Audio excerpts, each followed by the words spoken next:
আসসালামু আলাইকুম, সবাই কেমন আছেন? আলহামদুলিল্লাহ আমি ভালো আছি। আজকে আপনাদেরকে দেখাবো আমার 12টা মুরগি কেমন আছে।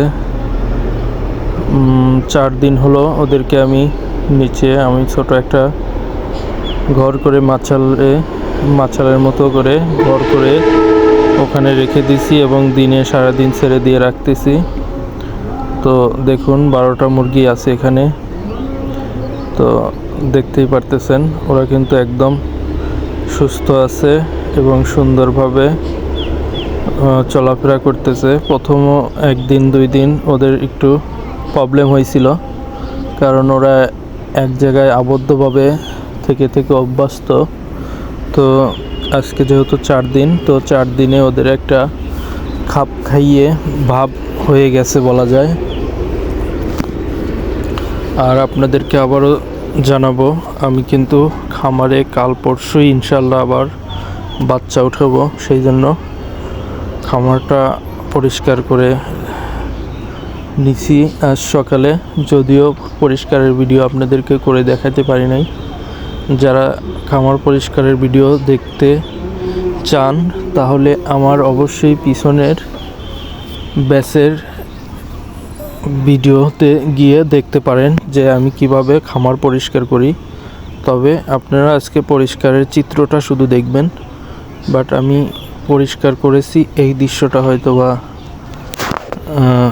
ডাইরেক্টলি দেখতে পারবেন না। বাট সকালে আমি পরিষ্কার করেছি, পরিষ্কার করার পরে এখন যে পরিবেশটা আছে সেটা আপনাদেরকে দেখাবো এখনই। তো যাই হোক, মুরগিগুলো দেখতেই পারলেন, আলহামদুলিল্লাহ খুবই ভালো আছে। তো রবিবারে, আজ শনিবার, তো কাল রবিবারে বাচ্চা নেওয়ার ইচ্ছা আছে নারিশ কোম্পানির। যেহেতু আমি এর আগে নারিশ থেকে এই বাচ্চাগুলো নিয়েছিলাম, তো নারিশ থেকেই যদি আমি টাইগার বাচ্চা নেই তো অবশ্যই নারিশ থেকেই নেওয়ার ইচ্ছা। আবার বলা যায় না যে ব্রয়লারও বাচ্চাও নিতে পারি, তবে কালকেই দেখা যাক বাচ্চার কীরকম থাকে। তো এই যে আমি দেখুন ছাদে চলে এসেছি, তো পুরো ছাদটাই একদম জীবাণুমুক্ত করে নিয়েছি। এই যে এই পাশে ইটগুলো খাড়া করে একদম ইটগুলো পরিষ্কার করে উপর দিয়ে চুন দিয়েছি। আবার এই যে খাবারের পাত্র থেকে শুরু করে এবং ছোট পাত্রগুলো যে আমি বোর্ডিংয়ে রাখি সেই পেপারগুলো আমি সুন্দর করে পরিষ্কার করে নিয়েছি। আর ভিতরের দৃশ্যটা দেখুন, একদম চুন দিয়ে চতুর্দিকে, মানে ইটের যে উচ্চতার গাঁথনিগুলো ওগুলির ভিতর দিয়ে চুন দিয়ে ব্লিচিং দিয়ে একদম সুন্দর করে পরিপাটি করে পরিষ্কার করে তারপরে চুন আর ব্লিচিংয়ের মিশ্রণ করে উপর দিয়ে একদম প্লব দিয়ে দিয়েছি, যাতে কোনো রকম জীবাণু ইনশাল্লাহ না থাকে। কারণ খামারে কিন্তু জীবাণু থাকলে আপনার মুরগি কিন্তু লালন পালন করা খুবই কঠিন হয়ে যাবে। যদি আপনার রানীক্ষেত, গাম্বুরা এগুলির ভাইরাস থেকে যায় তাহলে কিন্তু খামারটা একদম নিশ্চিহ্ন হয়ে যাবে। তো এই জন্য আমি অবশ্যই সুন্দরভাবে পরিষ্কার করে নিয়েছি। আর দেখুন এই যে ছাদে থেকে আমি আবার ভিডিও করে দেখাচ্ছি মুরগিগুলো আমার উঠানে বিরাজমান। আর এই যে ঘরের ভিতরেই রাখি। আর এই পাশে দেখুন আমার বেড়া দেওয়া আছে, এই পাশে একটা গেট আছে টিনের। তো এই পাশ দিয়ে বেজি, কুকুর, শিয়াল ও মাঝে মাঝে রাত্রে হানা দেয়।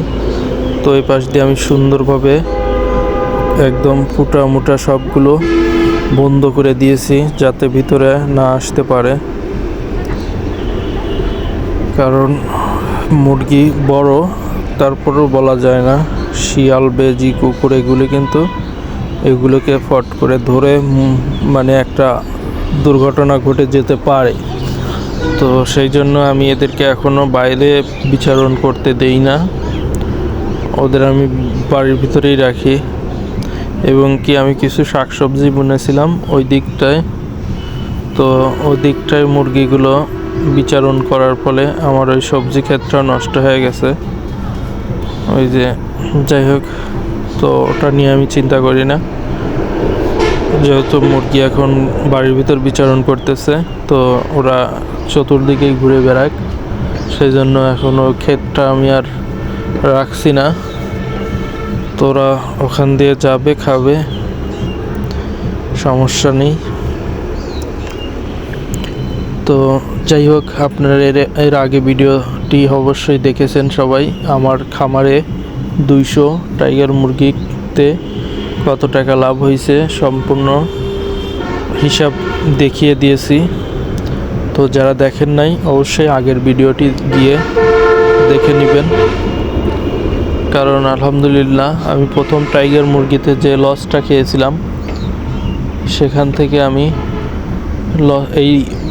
এইবার আমি 200 মুরগি লালন পালন করে সেই লসটা কাভার করে আমার আরও লাভ হয়েছে।